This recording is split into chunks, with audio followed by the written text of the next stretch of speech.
Fala pessoal, sejam bem-vindos, começando mais um vídeo com muitas informações importantes. Mas antes, eu peço para que você se inscreva no canal, deixe o seu like e compartilhe o vídeo com o máximo de pessoas. Giro na tela e notícias a seguir.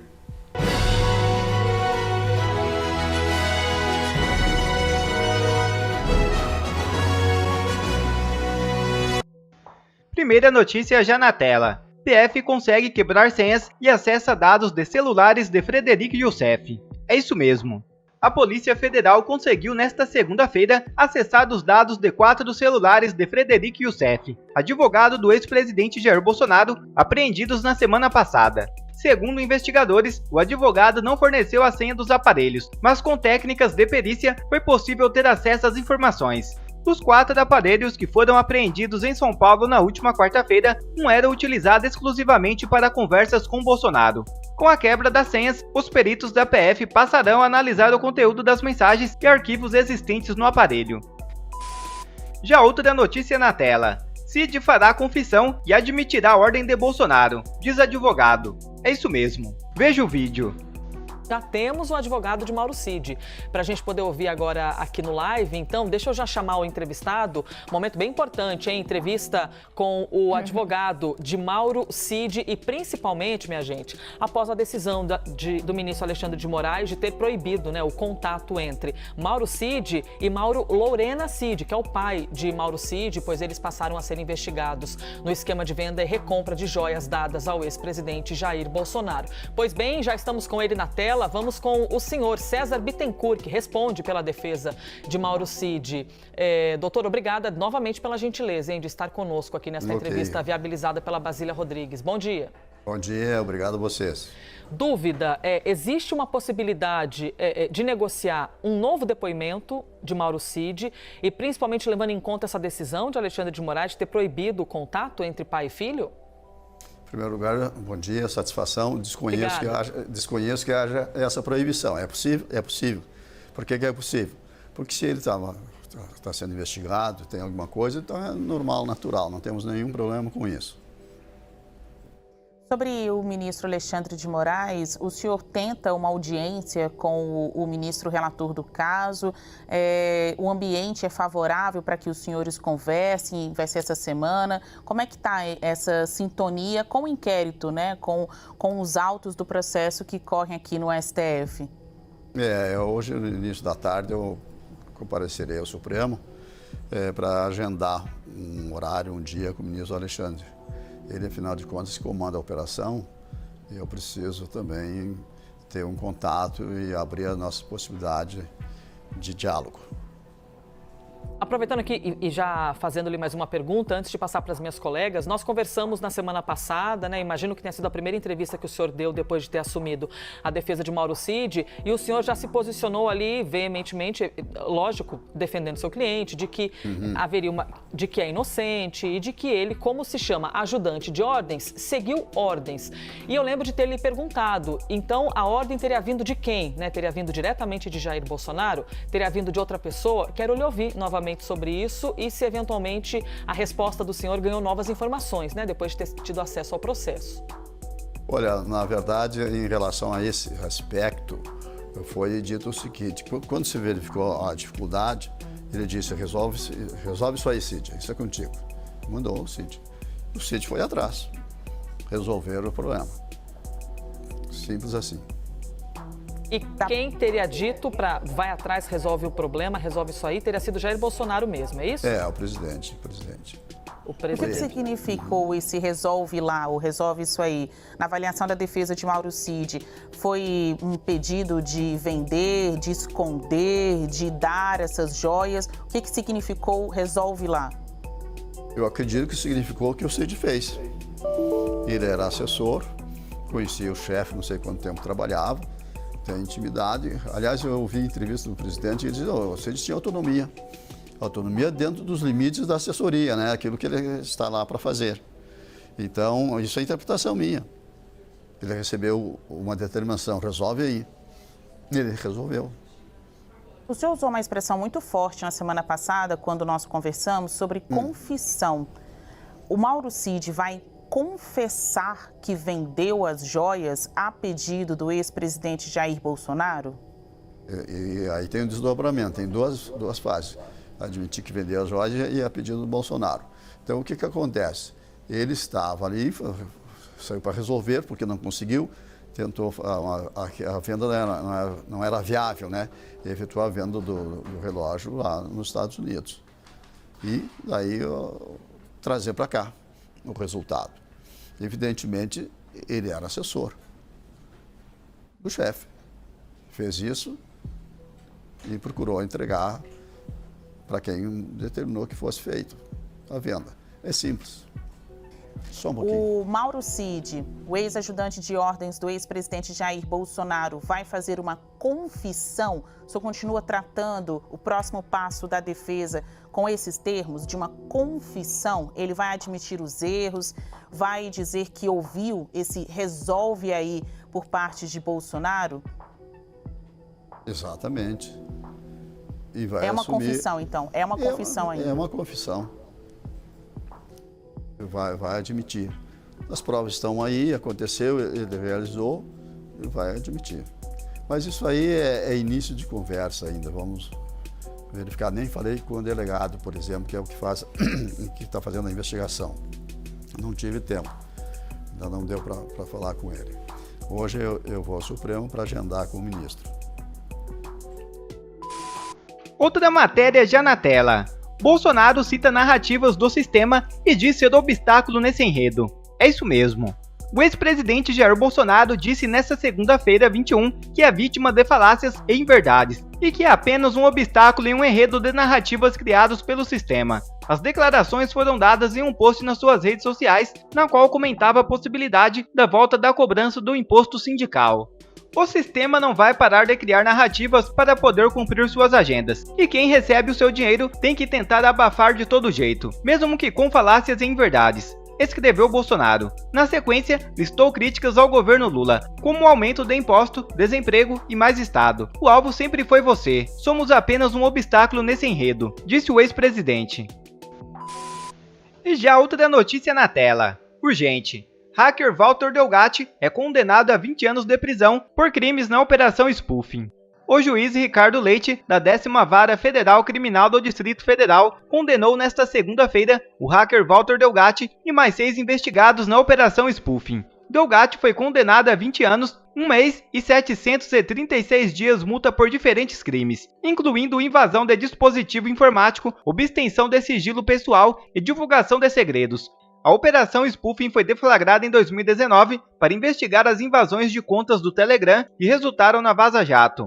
A operação apurou que os hackers tiveram acesso a mensagens privadas de políticos, empresários e autoridades públicas e que divulgaram essas mensagens na internet.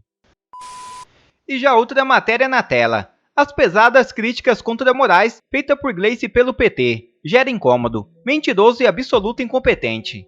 É isso mesmo. O site oficial do PT contém pesadas críticas a Alexandre de Moraes. Um dos textos diz que o ministro é parcial e despreza instituições. A constatação foi feita pelo jornalista Paulo Capelli, do site Metrópolis. O site oficial do PT mantém no ar pesadas críticas contra Alexandre de Moraes. Um dos textos diz que o ministro do STF é despreparado, parcial, despreza as instituições e teve atuação desastrada como secretário de Segurança Pública de São Paulo. A nota foi assinada pela Executiva Nacional do PT em fevereiro de 2017, a época da indicação de Moraes ao STF por Michel Temer, e até hoje no governo Lula III é mantida na página do partido. Outras matérias no site oficial seguem a mesma linha. Em uma delas, Gleice Hoffmann, então líder do PT no Senado, diz que a nomeação de Moraes ao STF gera incômodo, temor e insegurança no país. Bom, parece que agora as opiniões tudo mudaram, né? Senadores Isalci Lucas e Eduardo Girão sugerem prisão de general do Lula e mostram 2 pesos e 2 medidas. Veja o vídeo. Primeiro, atualizar um pouco com relação a essas questões do dia 8 de janeiro, nós que estamos lá na CPMI. E eu, desde o início, fui muito claro, né? O que nós queremos e o meu objetivo é mostrar a verdade, não é? E punir aqueles individualmente, cada um que teve a sua culpa, mas também, não é, trabalhar a questão das omissões, porque a omissão também faz parte, né? E poderia, como eu disse, desde o primeiro dia da CPI eu disse, olha, o governo federal poderia ter evitado tudo o que aconteceu no dia 8 de janeiro. Ah, mas aconteceu no GDF, está aí a situação, prenderam todo o comando da Polícia Militar, uma proposta do Ministério Público, que agora está encaminhando para o Ministério Público do DF. Eu pergunto, por que não fez exatamente a mesma coisa que fez com a cúpula da Polícia Militar do DF com o GSI? O GSI era responsável pela segurança institucional do Palácio do Planalto e da segurança do governo federal. A ABIN, como foi demonstrado lá, e eu fico assim, não é, perplexo, porque para apurar a verdade você tem que chamar todos, independente se é direita, se é esquerda, se é do governo anterior, se é do governo atual, tem que chamar quem está envolvido diretamente. E veio aqui, e eu acho que o requerimento foi aprovado assim por um lapso, ou uma bobeada, vamos chamar assim, dizer, né, que não viram a base de governo, aprovaram a convocação do Saulo, o senador Girão estava presente, e o Saulo, que era o adjunto da ABIN, né, que é profissional há anos na área de inteligência, demonstrou claramente com provas, não é, com cópia, tanto é que essas mesmas chamadas de alertas, né, que foram encaminhadas, foi encaminhada aqui para o Senado, para o Congresso Nacional, para uma comissão, e, por incrível que pareça, foi confessado na CPMI que o relatório depois foi alterado, foi retirado o nome do ministro G. Dias do relatório. E, por incrível que pareça, ele mesmo coloca todo esse material em segredo. E se não fosse o vazamento, possivelmente não teríamos acesso àquelas imagens, não é, que foi vazada pela CNN. E ficou muito claro, e o que nós queremos saber simplesmente é isso. Ora, se realmente os alertas foram encaminhados, inclusive para o DF. Evidente que foi o DF, oficialmente só recebeu as mensagens, não é, no dia 8, de manhãzinha, que tomou ciência oficialmente dos alertas. Mas aqui também tem inteligência, aqui também foi constatado que houve omissão também das ações aqui da polícia. Mas o que nós queremos saber agora, por que esse mesmo procedimento que o Ministério Público fez agora com a cúpula da Polícia Militar não foi feito exatamente com o Ministério da Justiça, do GSI, e que ficou claro, patente, declarado e confessado até, de que houve omissão, não é? De que não houve nenhuma providência, mesmo sendo alertado na sexta, e era de meia hora, tem relatórios sequenciais, na sexta, no sábado, e o que aconteceu no domingo. Então, o que nós queremos saber, e não conseguimos ainda, General, aprovar os requerimentos, daqueles que receberam a mensagem. Ora, se o Saulo diz que a ABIN encaminhou, não é? Por incrível que pareça, no Zap, né? Era o instrumento que eles usam, o Zap. No Ministério da Justiça receberam a mensagem. Quem recebeu? O que ele fez com a mensagem? Arquivou, jogou fora? Eu perguntei, ficou muito claro, e é óbvio, um alerta tão relevante não ficaria, não é, apenas com a pessoa que recebeu, um sargento ou um oficial até, né? Lógico que essas informações, elas foram encaminhadas imediatamente, não tenha dúvida, não é? Em função da gravidade do alerta, da informação, isso foi, não é, encaminhado. Agora, é um desrespeito total. Como é que nós, como CPMI, olha que o CPMI é um dos instrumentos mais importantes do parlamento. Nós não podemos abdicar, abrir mão, não é, de um instrumento como esse, senador João, da forma como está acontecendo. Você aprova requerimento de informações do Ministério da Justiça, o ministro não está nem aí, não dá a mínima satisfação. Aí não, tem que mandar para o Supremo. Aí você encaminha para o Supremo, eu acho que não era necessário, porque nós temos poder de investigação. O Supremo diz, não, pode liberar. E aí não liberaram ainda. Aí mandaram, por incrível que pareça, 2 câmeras. Todo mundo sabemos que para tudo tem câmera, o que não falta é câmera. No Ministério da Justiça tem câmera de andar por andar. No térreo tem toda uma estrutura, né, de toda a esplanada, inclusive, né, e que a Força Nacional acompanha, e a gente não consegue sequer trazer o responsável pela Força Nacional para dizer isso, não é? E eles estavam no Ministério da Justiça. Hoje a gente já sabe, né, que a Força Nacional estava no Ministério e poderia ter sido utilizada, não foi. Ah, mas teria que pedir autorização para o governador. Cara, você vê a coisa pegando fogo, invasão, quebrando tudo, você não vai tomar atitude nenhuma. Então é evidente que houve muita omissão. E eu gostaria muito que o Ministério Público, Federal, que fez exatamente o que fez no relatório com relação à Polícia Militar do DF, que fizesse exatamente as mesmas, relatasse os mesmos fatos que ocorreram junto ao GSI.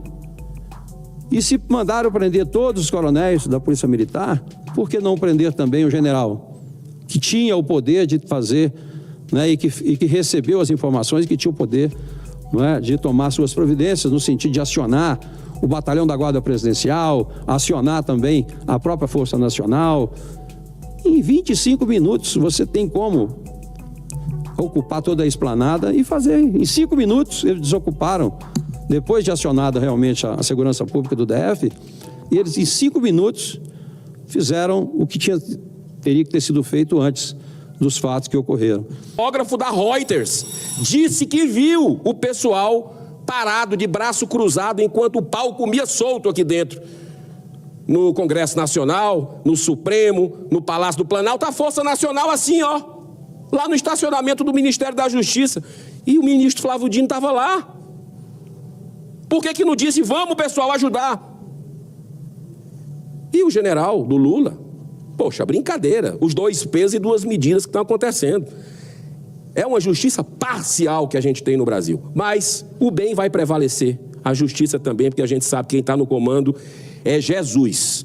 E nós vamos assistir essa nação se levantar a partir do Senado, que começou a se levantar. Meus parabéns ao presidente Rodrigo Pacheco. Essa questão das drogas aflige todo mundo, quem é de esquerda, quem é de direita, quem é de centro.